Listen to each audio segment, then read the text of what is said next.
The Empty Pot, written by Betty E., illustrated by Jinwoo Kim.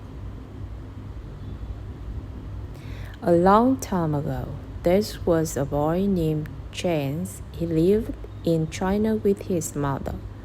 They lived in a house full of beautiful flowers and other plants from their garden.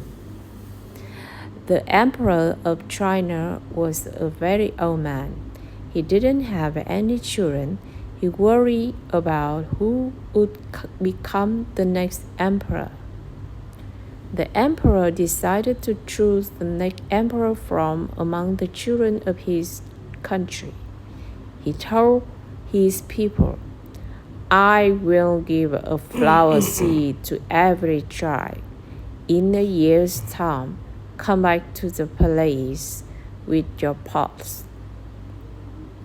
Chance carefully planted his seed in a little clay pot and gave it water. Days passed, but the little seed didn't sprout. Chance moved the seed into a bigger, nicer pot. He placed the pot in the sunniest corner of his garden. Weeks passed, but the little seed didn't sprout. Chance carried his pot to a well with fresh water. Months passed, but the little seed didn't sprout. He cut his pet cricket next to the pot. He wanted the seed to hear the cricket's sweet sounds.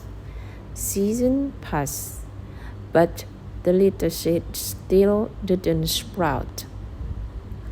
A year passed. It was time to bring the pot back to the emperor's palace.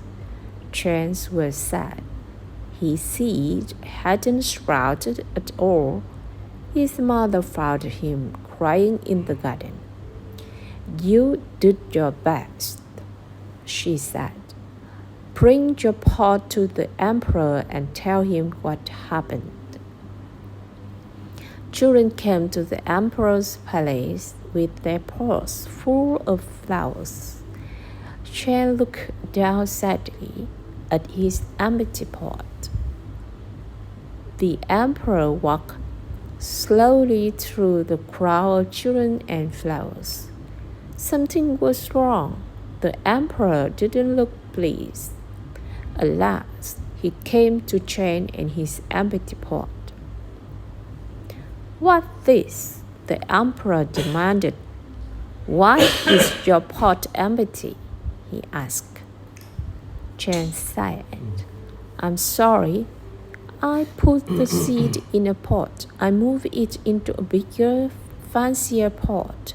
I made sure it had sunlight. I gave it the freshest water. I even let my cricket keep it company at night. No matter what I did, it wouldn't grow. I tried my best." Suddenly, to Chance's surprise, the emperor shouted, "I've found the next emperor. I don't know how the rest of you grew your flowers. The seed I gave out were boiled. They could never have grown. But this child was honest and used his best effort to try to grow the seed." Chance and his mother went to live in the palace. The emperor and Chance worked in the palace garden together. When the emperor died, Chance became emperor. He cared for China just as he had always cared for his own garden.